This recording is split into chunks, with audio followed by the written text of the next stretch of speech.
नमस्कार, उड़ान सेकंड में के ई लर्निंग प्लेटफॉर्म में मैं प्रदीप राव आपका स्वागत करता हूं। आज हम बात करने वाले हैं भारतीय इतिहास जो विषय है उसकी तैयारी कैसे करें, कैसे हम सीजीपीएससी और व्यापम को ध्यान में रखते हुए इस विशाल सिलेबस को कवर करें। साथ ही साथ मैं बताऊंगा, अगर आप बहुत ही गहनता से इतिहास विषय की तैयारी करते हैं तो सिर्फ एक बार बहुत अच्छे से तैयारी करने की ज़रूरत है, फिर आप किसी भी स्तर के प्रश्नों को आप हल कर सकते हैं। जैसे कि आज इस वीडियो में हम भारतीय इतिहास के जो प्रश्न पूछे गए हैं यूपीएससी प्रीलिम्स 2025 में, उसको भी सॉल्व करके देखेंगे। चलिए आगे बढ़ते हैं। सबसे पहले अगर मैं सीजीपीएससी की बात करूं तो उसमें आप अगर देख पाते हैं जीएस का सेक्शन, तो जीएस के सेक्शन में आपको एक तरफ, जैसे कि आपको पता है सीजीपीएससी में 2 प्रश्न पत्र होते हैं। पहला प्रश्न पत्र जो होता है वो 2 भाग में बटा होता है। पहला भाग भारतीय अध्ययन से संबंधित होता है, जबकि दूसरा भाग जो होता है वो छत्तीसगढ़ सामान्य अध्ययन से संबंधित होता है। यहीं पर देखिएगा, जो भारतीय इतिहास का सेक्शन है वो पहले ही नंबर में आपको दिखाई दे रहा है, भारतीय इतिहास, भारत का संविधान, भारतीय इतिहास एवं भारत का स्वतंत्रता आंदोलन। इसके अलावा और भी एक सेक्शन जो आपको पॉइंट नंबर 6 में दिखाई दे रहा है, भारतीय दर्शन, कला, साहित्य व संस्कृति। जी हाँ, यहाँ से भी बहुत प्रश्न पूछे जाते हैं प्रति वर्ष। अगर मैं बात करूँ तो लगभग 10 से 12 प्रश्न, जैसे कि अभी मैं अगर बताऊं यूपीएससी प्रीलिम्स में जो एग्ज़ाम हुआ है 2025 में, यहाँ पर 14 क्वेश्चन पूछे गए। देखिए 100 में से 14 क्वेश्चन जो हैं भारतीय इतिहास से संबंधित, और ऐसे नहीं है बहुत ज़्यादा हाई लेवल के प्रश्न हैं। अगर आप बहुत अच्छे से गहनता से तैयारी करते हैं तो बहुत आसान स्तर के प्रश्न पूछे जाते हैं। तो ये जो 14 प्रश्न हैं, तो मैं यहाँ सीजीपीएससी को अगर ध्यान में रखकर बोल रहा हूँ तो 10 से 12 प्रश्न बोल रहा हूँ। मतलब ऑन एन एवरेज आप ये मान के चलें कि 10 क्वेश्चन तो आने ही आने हैं। और यूपीएससी में जैसे अभी एग्जाम्पल मैं अगर बताऊँ तो यूपीएससी में 14 प्रश्न पूछे गए हैं, जिसमें से 2-3 प्रश्न ही हैं जो किसी विद्यार्थी को परेशान कर सकते हैं जिसने अच्छे से तैयारी की है, बाकी सारे प्रश्न समान स्तर के थे। तो ये जो 2 सेक्शन हैं, यहाँ से आपको भारतीय इतिहास के प्रश्न पूछते हैं। अगर मैं बोलूँ तो यहाँ पर लगभग 6 से 8 प्रश्न आपको मिलते हैं, और यहाँ पर 2 से 4 प्रश्न आपको पूछे ही जाते हैं प्रति वर्ष। फिर जैसे कि आपको इसका दूसरा भाग पता है कि छत्तीसगढ़ इतिहास, अगर वही बोल रहा हूँ, अगर भारतीय इतिहास बहुत अच्छे से तैयार हो जाता है तो कंपेयर करते बहुत अच्छा बन जाता है छत्तीसगढ़ के इतिहास के साथ। अब आपको पता है सेकंड पेपर जो होता है वो क्या होता है, आपका सी सेट होता है, जिसमें आपका मैथ्स, रीजनिंग, हिंदी और आपका छत्तीसगढ़ी से संबंधित प्रश्न होता है। सीजीपीएससी प्रीलिम्स की अगर मैं बात करूं तो वही, अगर हम चलें व्यापम के सिलेबस की ओर, तो व्यापम के सिलेबस में कुछ चीज़ें आपको एक्स्ट्रा देखने को मिलेगी। प्रारंभिक परीक्षा से थोड़े अलग रहेगा वो सीजीपीएससी के, जैसे कि यहाँ पर 20 नंबर या सामान्यतः आप देखेंगे कंप्यूटर आपको मिलेगा ही मिलेगा। दूसरा जो आपको एक्स्ट्रा चीज़ मिलता है वो क्या मिलता है आपको, अंग्रेजी। ये 2 चीज़ें आपको एक्स्ट्रा मिलेंगी सीजीपीएससी के अलावा जो आप तैयारी करते हैं। वही छत्तीसगढ़ के सेक्शन थोड़े कम हो जाते हैं, घटनाक्रम, खेलकूद, सामान्य ज्ञान, मानसिक योग्यता, गणित, हिंदी, इनके प्रश्न रहते हैं, जैसे कि आपको सीजीपीएससी प्री में तैयारी करनी होती है। और वैसे ही सेम टू सेम कहाँ पर आपको मिल रहा है, सीजीपीएससी व्यापम में, सीजी व्यापम में। तो यहाँ पर 2 चीज़ें जो एक्स्ट्रा हैं वो है कौन सा, कंप्यूटर और इंग्लिश। ये ध्यान रखिए, बाकी पूरा सिलेबस, इंटायर सिलेबस सेम होता है। वही अगर आजकल के एग्जाम में देखा जाए, व्यापम और पीएससी के स्तर जो हैं प्रश्नों के वो लगभग समान होते जा रहे हैं, बल्कि कभी कभी तो ऐसा होता है कि जो सीजी व्यापम है उसके प्रश्न थोड़े से टफ हो जा रहे हैं। तो आपको भारतीय इतिहास की तैयारी इस प्रकार से करनी है कि एक रन में ही चालू हो और ख़त्म हो, जिससे क्या होगा, आपका एक लय बना रहेगा और माइन्यूट डिटेल कैसे आपको देखना है और उसका डिस्क्रिप्टिव नॉलेज कितना होना चाहिए वो भी आपको ध्यान रखना पड़ेगा। तो अगर आप तैयारी कर रहे हैं सीजीपीएससी और व्यापम की, तो इतिहास विषय आपके लिए एक निर्णायक विषय साबित हो सकता है। जी हाँ, सही बोल रहा हूँ, निर्णायक। जैसे पहले ये होता था कि जब सी सेट क्वालिफाइंग नहीं था तो मैथ्स, रीजनिंग निर्णायक विषय होता था। अब अगर मैं कहूँ तो हिस्ट्री, इतिहास, वो निर्णायक विषय बन जाएगा, क्योंकि इसके जो प्रश्न की संख्या है वो बहुत ही ज़्यादा है। जैसे मैं कोशिश करने वाला था कि इस वीडियो में आपको भारतीय इतिहास के संबंधित प्रश्न भी सॉल्व कराऊं जो सीजीपीएससी प्री में पूछे गए हैं, लेकिन एकदम करंट में अगर देखा जाए तो अभी आपने देखा है 2 दिन पहले ही यूपीएससी का एग्जाम हुआ है और उसमें भी भारतीय इतिहास से संबंधित अच्छे खासे प्रश्न पूछे गए हैं। तो मैंने सोचा कि पहले यूपीएससी के ही बता दिया जाए, फिर उसके बाद आगामी 2 वर्ष में कौन से एग्जाम होने वाले हैं उनको ध्यान में रखकर जो पूर्व में 2 साल जो भी एग्जाम हुए हैं छत्तीसगढ़ में, हालांकि ज़्यादा एग्जाम तो हुए नहीं, लेकिन उसमें जितने भी भारतीय इतिहास से संबंधित प्रश्न हैं वो अगले वीडियो में मैं आपसे साझा करूंगा, और आने वाले वर्षों में किस प्रकार के प्रश्न हो सकते हैं उस पर भी चर्चा कर सकते हैं। तो ये याद रखिएगा निर्णायक विषय है, आपको बहुत ही गहनता से तैयारी करनी पड़ेगी। तो 3 सेक्शन देखते हैं हम, प्राचीन भारत, मध्य भारत, फिर उसके बाद आधुनिक भारत। और यहीं पर नहीं रुक जाना है, आपको देखना है कौन सा सेक्शन जिसमें आपने देखा था दर्शन, कला, संस्कृति। ये सेक्शन भी बहुत ज़्यादा इंपॉर्टेंट हो जाता है, जिसको पढ़ने में ज़्यादा समय तो नहीं लगेगा, लेकिन यहाँ से प्रश्न निश्चित तौर पर आते हैं। अभी कुछ दिनों बाद एक मैराथन भी आने वाली है एडीओ भर्ती को लेकर, उसमें भी भारतीय दर्शन से संबंधित प्रश्न रहेंगे, जिससे आपको पता चल पाएगा कि आपको उसकी तैयारी कैसे करनी है, कैसे उसके प्रश्न आते हैं। बहरहाल आगे बढ़ता हूँ मैं। आगे बढ़ते हैं हम कहाँ पर, जो यूपीएससी 2025 प्री में प्रश्न जो पूछे गए हैं, जैसे कि मैंने कहा 14 प्रश्न पूछे गए हैं, उसमें किस प्रकार के प्रश्न हैं, कैसे आपको तैयारी करनी है। तो मैंने जो ऑब्जर्व किया है, जो हम क्लास में पढ़ते हैं वही सारे और वैसे ही सारे प्रश्न यहाँ पर यूपीएससी में बने हैं। तो जब हम क्लास में तैयारी करें उसी समय हम बहुत अच्छे तरीके से फोकस होकर तैयारी करेंगे, तो ऐसे प्रश्न आपसे इजीली बन जाएंगे और आने वाले एग्जाम्स में ऐसे ही प्रश्न पूछे जाएंगे। क्योंकि आपने देखा है कि जो हमारा स्टेट पीएससी है वो यूपीएससी को धीरे धीरे कॉपी कर रहा है और एक समय पर ऐसा आ जाएगा कि दोनों के जो प्रश्नों के स्तर हैं वो समान हो जाएंगे। तो देखिएगा पहला प्रश्न क्या लिखा हुआ है, राजा राम मोहन राय के बारे में निम्नलिखित कथनों पर विचार करें। तो पहला लिखा हुआ है, पूर्व की पारंपरिक दार्शनिक प्रणालियों के प्रति उनके मन में बहुत प्रेम और सम्मान था। जी हाँ, पूर्व में जो दार्शनिक चीज़ें हैं भारतीय दर्शन के, उसके प्रति इनके मन में सम्मान था। वह चाहते थे कि देशवासी तर्क संगत वैज्ञानिक दृष्टिकोण तथा सभी पुरुषों और महिलाओं की मानवीय गरिमा, सामाजिक समानता के सिद्धांतों को क्या करें, स्वीकार किया जाए। तो अब ध्यान दीजिएगा, ये जो उनकी बात थी, ये पुराने वैदिक परंपराओं को मानते थे। इसके अलावा ये चाहते थे कि भारतीय क्या बन जाए, तर्क संगत हो जाए, लॉजिक लगाने लग जाए और स्त्री पुरुष की गरिमा को सम्मान दे। जैसे कि जब इनके बारे में हम पढ़ते हैं, क्लास में बताते हैं, तो इनके एक बड़े भाई थे जिनकी मृत्यु हो जाती है और इनकी जो भाभी रहती है उनको सती होना पड़ता है। तो ये घटना इनको इतनी झकझोर देती है कि ये सारा जो है सुधार कार्यक्रम में लग जाते हैं और इनको हम क्या बोलते हैं, अग्रदूत के नाम से जानते हैं, भारतीय पुनर्जागरण के अग्रदूत कहते हैं इन्हें हम। ठीक है, तो यहाँ पर हमें दोनों प्रश्न जो है, मतलब दोनों जो स्टेटमेंट 1 और स्टेटमेंट 2 दोनों सही लग रहे हैं। तो इसका आंसर क्या होगा, ऑप्शन सी। बढ़ते हैं अगले प्रश्न की ओर। अगला प्रश्न लिखा हुआ है, असहयोग आंदोलन या कार्यक्रम के संबंध में निम्नलिखित विषयों पर विचार करें। तो पहला क्या लिखा हुआ है, न्यायालयों और विदेशी वस्त्रों का बहिष्कार किया गया। जी हाँ, जब हम पढ़ते हैं तो यहाँ पर निश्चित तौर पर विदेशी वस्त्रों का क्या किया गया, बहिष्कार। कठोर अहिंसा का पालन किया गया।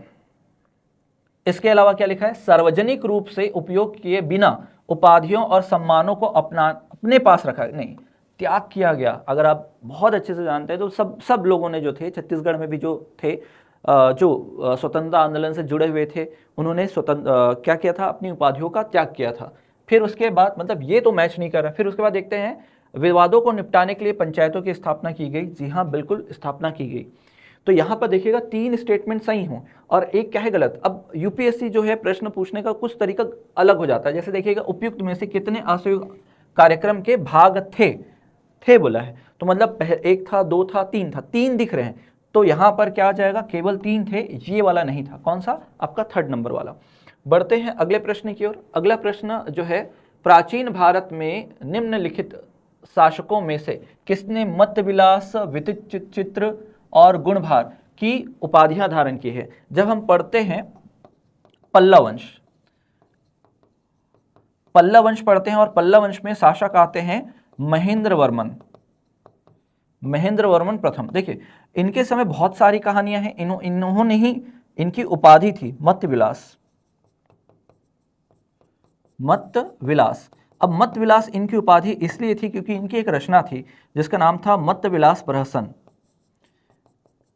जिसमें ये बोला जाता है कि इन्होंने बौद्ध भिक्षुओं की उपहास किया था। उपहास का मतलब मजाक उड़ाया था। ये साथ ही याद रखिएगा, इन्होंने मंडप शैली में मंदिरों का निर्माण कराया था, मंडप शैली में मंदिरों का निर्माण। और तो और कुछ ऐसी जानकारी मिलती है कि इनका एक संघर्ष भी हुआ था, चालुक्य नरेश पुलकेशिन द्वितीय से। तो मैं शॉर्ट में लिख रहा हूँ, चालुक्य नरेश पुलकेशिन द्वितीय, और इनका सामना हुआ था जिसमें महेंद्र वर्मन हार गए थे और महेंद्र वर्मन हारे थे और पुलकेशिन द्वितीय थे। इसी कारण इनका जो बदला लेने जाते हैं, कौन जाते हैं, नरसिंह वर्मन प्रथम। और नरसिंहवर्मन प्रथम चालुक्य नरेश को पराजित करते हैं। तो ये पूरी कहानी है। तो ये जो है ये हम क्लास में बिल्कुल डिस्कस करते हैं। तो इस प्रश्न का उत्तर आप याद रखिएगा, महेंद्र वर्मन प्रथम। नेक्स्ट देखते हैं, चीनी यात्री फाहियान ने किसके शासनकाल के दौरान भारत की यात्रा की थी। देखिए चीनी यात्री की अगर बात करें तो प्रथम चीनी यात्री यही है जो लगभग 399 से लेकर 414-15 तक क्या थे, भारत की भ्रमण किया था। इस दौरान हम पढ़ते हैं कि उन्होंने बहुत सारी चीज़ों के बारे में बताया था, बोला था कि भारत जो है ब्राह्मणों को देश है, यहाँ पर क्या था किसी भी चीज़ के लिए मृत्युदंड नहीं दिया जाता था, कौड़ियों के रूप में मतलब दैनिक जो लेन देन होता है उसमें कौड़ियों का प्रयोग होता था, चंडाल का उल्लेख किया था। ये सारी बातें ये बताते हैं। इसके अलावा आप देखेंगे कि ये जो कार्यकाल है ये किनका है, चंद्रगुप्त द्वितीय विक्रमादित्य का है। चंद्रगुप्त द्वितीय विक्रमादित्य का, जिनका कार्यकाल अगर मैं कहूं तो 375 से लेकर 415 के आसपास तक इनका शासनकाल है। तो अगर मैच करता है तो कौन सा मैच कर रहा है देखिएगा। इसके अलावा और मैंने बताया था क्लास में कि ये 3 साल तक कहाँ रुकते हैं, पाटलिपुत्र में रुकते हैं। जो अशोक के द्वारा मौर्य काल में जो बने भवन है उनका उल्लेख करेंगे। 2 साल ये कहाँ रुकते हैं, ताम्रलिप्ति में। और इस दौरान जो है संस्कृत का अध्ययन करते हैं, क्योंकि ये आए थे क्या करने, जो बौद्ध दर्शन है उनका अध्ययन करने। और बौद्ध दर्शन जो है आपको पता है कनिष्क के काल के बाद से संस्कृत में बनने लग गए थे, संस्कृत में लिखे जाने लग गए थे। तो ये पूरी जानकारी है जो हम क्लास में डिस्कस करते हैं। आगे बढ़ते हैं। अगला प्रश्न है, निम्नलिखित में से किसने श्री विजय साम्राज्य के खिलाफ सफल सैन्य अभियान का नेतृत्व किया, जो शक्तिशाली समुद्र राज्य था जिसने मलय, प्रायद्वीप, सुमात्रा, जावा, पड़ोसी द्वीपों पर क्या किया था, अधिकार किया था। अगर मैं बात करूं इस राजा की जिसके बारे में कुछ ये लाइनें लिखी गई हैं, तो ये राजा थे कहाँ के, चोल साम्राज्य के। राजराज प्रथम के पुत्र राजेंद्र चोल की बात कर रहा हूं। तो इन्होंने आसपास के सभी द्वीपों पर अधिकार कर लिया था। और इन्होंने क्या किया था, इनके बारे में ये कहा जाता है कि बंगाल की खाड़ी में इन्होंने चोल झील का निर्माण किया था। मतलब जितने भी आसपास के द्वीप हैं उन सब पर अधिकार कर लिया। तो बीच वाला जो क्षेत्र भूमि से घिरा हुआ जो जल क्षेत्र होता है उसको झील बोल देते हैं, जिसका ज्यादा बड़ा क्षेत्र है। साथ ही साथ ये कहाँ तक चले गए थे, तो भारत के उत्तर में चले गए थे। और उत्तर में जाकर इन्होंने क्या किया था, महिपाल को पराजित किया था, पाल वंश के शासक। और गंगईकोंड चोलपुरम की उपाधि भी धारण की थी। तो जिस राजा की हम बात कर रहे हैं वो कौन है, तो आप याद रखिएगा, राजेंद्र चोल। राजेंद्र चोल। बढ़ते हैं अगले प्रश्न की ओर। अगला प्रश्न है देखिएगा, प्राचीन भारत 600 से 322 ईसा पूर्व, जिसमें हम महाजनपद काल बोलते हैं, के संदर्भ में निम्नलिखित युग्मों पर विचार कीजिए। तो अश्मक जो है आपके दक्षिण भारत में पड़ने वाला एकमात्र महाजनपद था, जो किस नदी के किनारे था, गोदावरी नदी के किनारे था। बिल्कुल सही है, क्षेत्र में बहने वाली नदियां, सही। फिर कंबोज अगर आप ध्यान से देखें तो अफगानिस्तान में आता था। जब हम पढ़ते हैं अफगानिस्तान और कहाँ के क्षेत्र में आता था, पाकिस्तान वाले, और वहां पर व्यास नदी लिखा है, जो कि बिल्कुल क्या है, गलत है। ये तो मैच नहीं कर रहा है। अवंती जो है, अब ये महानदी छत्तीसगढ़ की राजधानी है, और अवंती होता है कौन सा क्षेत्र, आपका उज्जैन वाला। तो ये तो बिल्कुल भी मैच नहीं करेगा।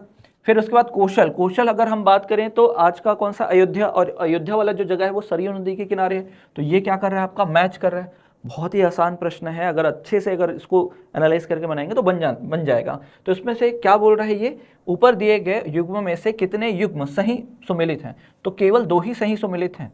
केवल क्या है, 2 ही सुमेलित हैं। बढ़ते हैं अगले प्रश्न की ओर। अगला प्रश्न क्या लिखा है, अशोक के अभिलेखों से पता चलता है कि प्रादेशिक, रज्जुक और युक्त या युक्ता राज्य के महत्वपूर्ण अधिकारी थे। तो समझिएगा, प्रादेशिक क्या करते थे, राज्य का भ्रमण करते थे। अगर मैं बात करूं इनकी, तो जब हम तीसरा शिलालेख पढ़ते हैं इनका, थर्ड शिलालेख, तो थर्ड शिलालेख में 3 राजकीय अधिकारियों का उल्लेख मिलता है। और ये राजकीय अधिकारी कौन, प्रादेशिक, युक्त और रज्जुक। युक्त का काम होता था कर का निर्धारण करना, रज्जु का काम होता था भूमि का मापन करना, और प्रादेशिक का काम होता था घूम कर सभी अधिकारियों का विवरण समाहर्ता, जो उस समय के राजस्व अधिकारी थे प्रमुख, उनको सबकी सूचना देते थे। और ये कैसे अधिकारी थे, कहाँ के थे, तो जिला स्तरीय प्रशासन के अधिकारी थे। बहुत ही इंपॉर्टेंट है, ध्यान रखिएगा, आने वाले एग्जाम में आएगा, जो हम क्लास में पढ़ते हैं। बढ़ते हैं अगले प्रश्न की ओर। और उससे पहले मैं आपको बता दूं, जैसे एडीओ भर्ती को लेकर मैं आपके सामने हाजिर हुआ था आजीविका के सेक्शन को लेकर मैराथन क्लास में, वैसे ही छात्रों की मांग पर हमने जो है जीएस को भी ध्यान में रखते हुए, सामान्य अध्ययन को भी ध्यान में रखते हुए क्या किया है, कुछ क्लासेस अरेंज की है, जो आपको मिलेंगे कब, 29 से 30, मतलब 29 तारीख, 30 तारीख और 31 मई दोपहर 12 बजे से आपको मैराथन क्लासेस मिलेंगी। जो लाइव जुड़ना चाहते हैं हमसे वो उड़ान के यूट्यूब चैनल पर हमसे जुड़ सकते हैं, और हमारे उड़ान के जो विद्यार्थी हैं अगर इस क्लास को ऑफलाइन अटेंड करना चाहते हैं तो हमारी मेन ऑफिस में या हेड ऑफिस में आना पड़ेगा। दोपहर 12 बजे से ये क्लासेस चलेंगी। कोशिश ये की जाएगी कि इसके माध्यम से पूरा का पूरा जो है सिलेबस का ओवरव्यू आपको दे दिया जाए कि कैसे आपको तैयारी करनी है, कौन कौन से सेक्शन पर फोकस करना है और किस प्रकार के प्रश्न आपको एग्जाम में दिख सकते हैं या मिल सकते हैं। तो देखते हैं अगला प्रश्न हमारे सामने क्या लिखा है। असहयोग आंदोलन के संबंध में निम्नलिखित कथनों पर विचार करें। अब जैसे ही असहयोग आंदोलन मन में आता है तो आप देखते हैं उस समय बहुत सारी गतिविधियां हो रही थी। आपने देखा कि वैश्विक स्तर पर अखिल भारतीय जो खिलाफत आंदोलन चल रहा था। फिर उसके बाद दूसरा देखते हैं तो दूसरी ओर देख रहे हैं कि भारत में रोलेट एक्ट आ गया, जलियांवाला बाग हत्याकांड हो गया, बहुत सारा। और इस दौरान जो बोला गया था कि हम आपको स्वराज देंगे, तो स्वराज जो है अभी तक तो मिला नहीं है। तो यहाँ पर गांधी जी ने इन सबको ध्यान में रखते हुए क्या किया, स्वराज लेने का निर्णय लिया। और 1 वर्ष के स्वराज के नारे के साथ, ये क्लास में ये लाइन मैं बोलता हूँ, आप पढ़ते हैं जो भी पुराने विद्यार्थी होंगे ये आपने सुना होगा। 1 वर्ष के नारे के साथ इस आंदोलन को क्या करते हैं, प्रारंभ करते हैं। तो पहला क्या लिखा है, कांग्रेस ने सभी वैध और शांतिपूर्ण तरीकों से स्वराज प्राप्ति को अपनी घोषणा की थी। बिल्कुल ऐसा ही हुआ था। अगला प्रश्न अगर देखते हैं, इसे चरणों में लागू किया जाना था। अगले चरण में सविनय अवज्ञा करो का भुगतान न करने की बात की गई थी, बशर्ते 1 वर्ष के भीतर स्वराज न आए, सरकार दमन का सहारा ले, तब जाकर हम क्या करेंगे, अवज्ञा आंदोलन चालू करेंगे। तो ये बात की गई थी। 1 वर्ष में स्वराज मिलेगा तब तक तो ठीक है, नहीं मिलेगा तो इसके आगे का सोचेंगे।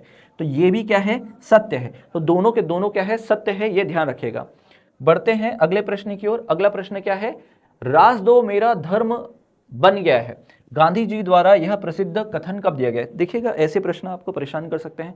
ये वंस इन अ वाइल वाला है, एक बार आ गया फिर कभी नहीं आएगा, लेकिन छत्तीसगढ़ पीएससी में ऐसे प्रश्न वापस से पूछे जा सकते हैं, तो आपको ध्यान रखना पड़ेगा। अब ये बताओ, गांधी जी ने कब खुले तौर पर कानून तोड़ा था, ब्रिटिशों द्वारा बनाया गया। तो आप देखते हैं क्या, दांडी मार्च जब स्टार्ट होता है तो उन्होंने नमक कानून तोड़ा था।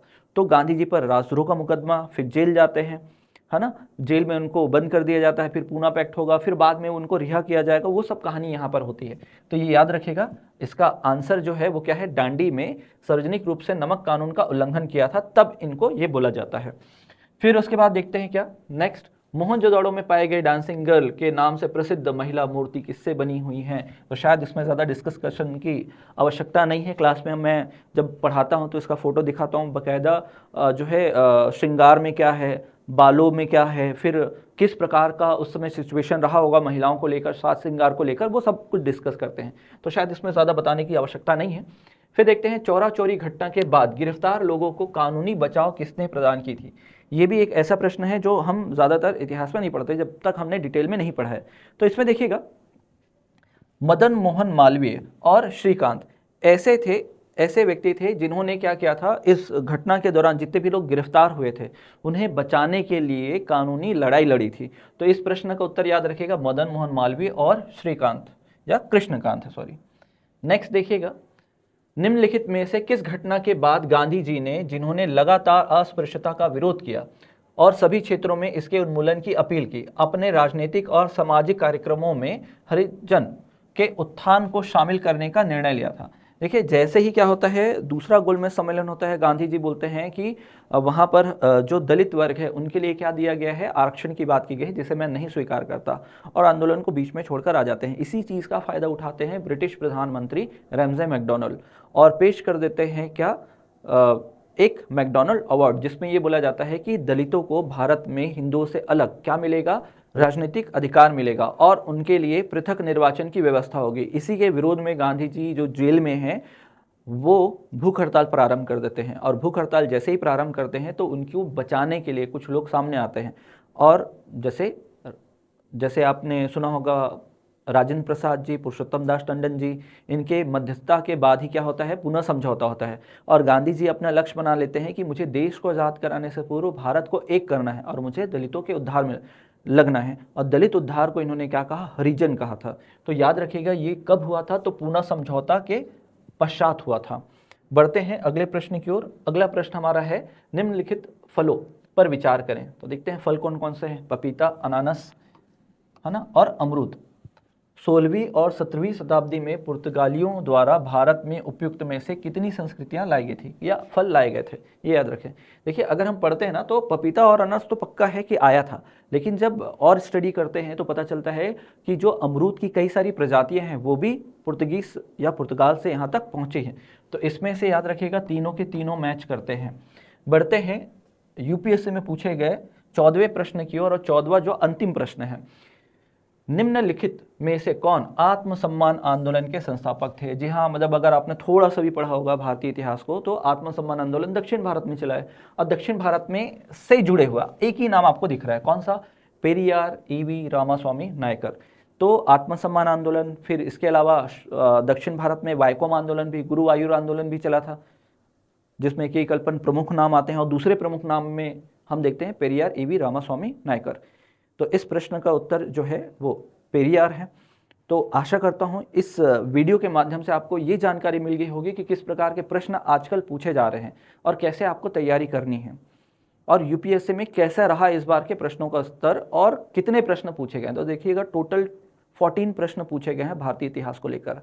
आशा करता हूं कि मैंने कुछ जानकारी आपको दी होगी जिससे आपको इतिहास विषय को तैयार करने में आपको मदद मिलेगी। ऐसे ही कुछ महत्वपूर्ण वीडियो और प्रश्न के साथ, ऐसे ही कुछ महत्वपूर्ण टॉपिक और प्रश्नों के साथ मैं आपसे अगले वीडियो में मिलता हूं। तब तक के लिए धन्यवाद।